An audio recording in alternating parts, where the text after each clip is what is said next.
I don't know what Stephanie White's doing exactly. I don't have a clue. Again, I don't know what the identity of this team is. I really don't. It seems like they play a different way every game. One could say, well, that's her game plan. She's game planning for each team. How's that working out for you? You got to win games like this. If you're going to compete for titles, you've got to win games like this. She has got to realize Caitlin Clark is her biggest playmaker. And when the fourth quarter gets there, she's got to quit taking the GD ball out of Caitlin Clark's hands. I think I have figured out the solution to the Indiana Fever's problems. Hear me out, hear me out, hear me out. This is what we got to do. We got to put Caitlin Clark off ball. We need to run a motion offense. So when the defense takes away what Caitlin Clark does best, we have other players that can still perform. So when she does have bad games, we're not completely dead in the water. I think that is the best way to move forward with this Indiana Fever team. Okay, enough is enough. This wasn't a loss. It was a complete collapse. The Indiana Fever squandered their opportunity to win the game. Caitlin Clark is struggling for her life as Stephanie White stands there, arms crossed, watching everything burn. Becky Hammon makes adjustments. Stephanie White adjusts her arms.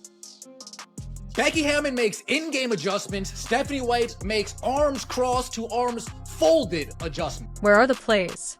Where are the adjustments? This team appears confused and lacks seriousness.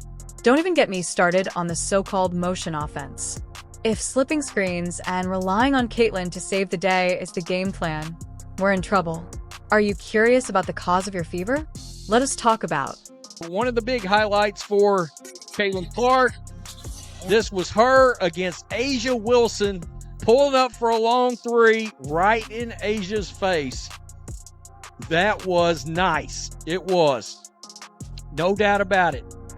Right here, I saw this. The Indiana Fever, this was in the first half. They were 8 of 11 from the field off of Caitlin Clark passes.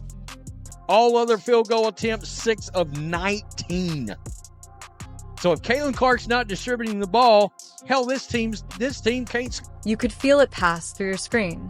The Aces' 10-point lead vanished in an instant, and it didn't feel like they won the game. Instead, it felt like the Fever handed it over with a thank you card and a bow on top. Coach Stephanie White stood there with her arms crossed, watching the entire thing fall apart like a Jenga tower. No timeouts when it counted. There is no energy on the sidelines. No fire. Is there enough urgency and leadership to address the issue of blown leads? Will we continue to pretend everything is fine? Have you heard about the motion offense hype? Where is it? I'm not seeing motion, but rather confusion with footwear. I'm watching a pickup game at the local rec center. Caitlin received no off-ball screens. No flare screens. The system is based on wishful thinking, as there are no staggered acts and everyone is expecting Caitlin will go supernova and save the day. And let's chat.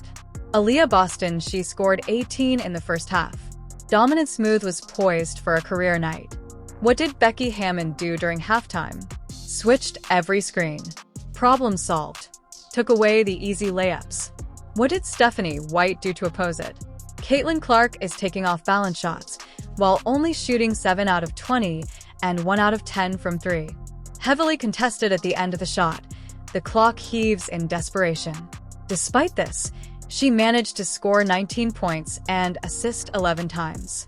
For example, she is constantly setting people up. Aaliyah gets fed. Mitchell receives looks. Even Howard receives touches. When Clark needs a bucket of crickets, no one sets up a screen. Nobody cuts with purpose or cares about giving their star an open shot. It's as if everyone is waiting for her to perform a miracle with every item. Why isn't Coach White developing anything for Caitlin to acquire an easy rhythm? Why isn't the offense flowing through her instead of around her? It seems they don't recognize who they have. How much longer do you think Clark can carry this squad by herself? Let's discuss the craziest rotation maneuver of the night.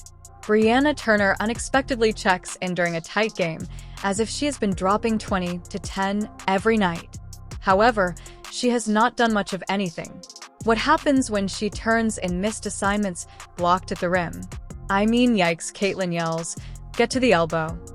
As if this was her first practice. Here's the twist. Dantas, who is still available, does not play a single minute. Nothing at all. What was the plan to boost Turner's confidence in a nationally televised game? Reward negative behavior and effort. Make your point. Whatever it was, it cost the Fever heavily. Despite the excitement of having depth in the offseason, the Fever roster is presently the deepest it has been in recent years. Yeah, 2 bench points. That's it, 2. Sophie Cunningham 0, Sydney Carlson 0. No spark. No energy. Just a ghost town. AC's bench players shift momentum, allowing starters to relax. Clark plays superhero for 38 minutes while the bench cheers like fans. Where is the growth and coaching to transform role players into contributors? Where is the next level of mentality? Trusting only your top 3 people is not a sign of depth. Currently, the Fever's bench is as functional as a submarine's screen door. Do you have confidence in anyone on the bench? Let's get this out of the way. Blaming the referees isn't the answer. Caitlin gets hit a lot without calling. Unlike previous games, the Fever did not shoot any free throws in the first half. Because they didn't attack, they didn't earn them. This team appears to avoid contact and focuses solely on the three-point line. Swing and pass, no physicality, simply perimeter play with optimism. You need to make calls to escalate the matter. This is what A'ja Wilson did. This is what Kelsey Plum does. Go into the trees to draw fouls and compel the refs to make a decision. The Fever were passive and did not receive whistles. We are not blaming the Stripes for today's issue, but rather the Fever. Please consider all of this carefully. Is Caitlin Clark being overcoached? Her current performance lacks the confidence and fearlessness of the logo assassin from Iowa. She hesitates passing up shots and looks over to the bench before each possession. That is not instincts. That is interference. She feels micromanaged into submission. She hears a voice saying, "Don't shoot that." By adhering to the script, the play eliminates the harmful aspects of the character.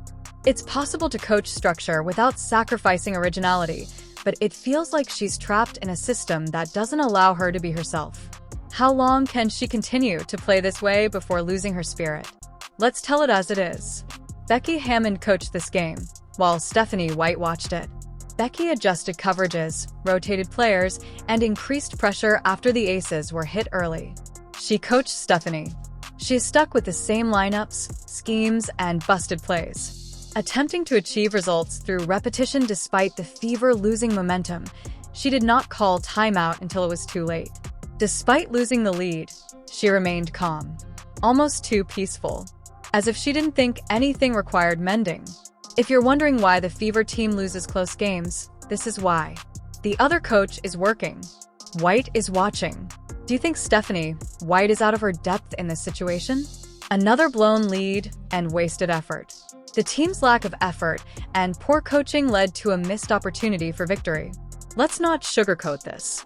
Caitlin Clark is no longer just a talented young player, but a generational player. The fastest to reach 400 assists in WNBA history. A marketing machine, A players' ratings increase as they fill venues and attract attention to the game.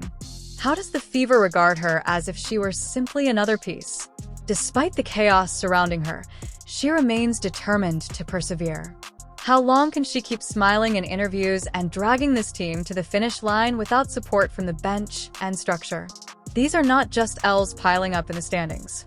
These are obvious warning signs. The clock is ticking, and if they do not make a quick course correction, this season will be more than simply a loss.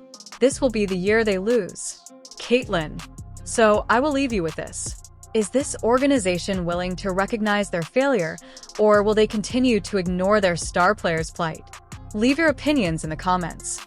Hit the like button and subscribe.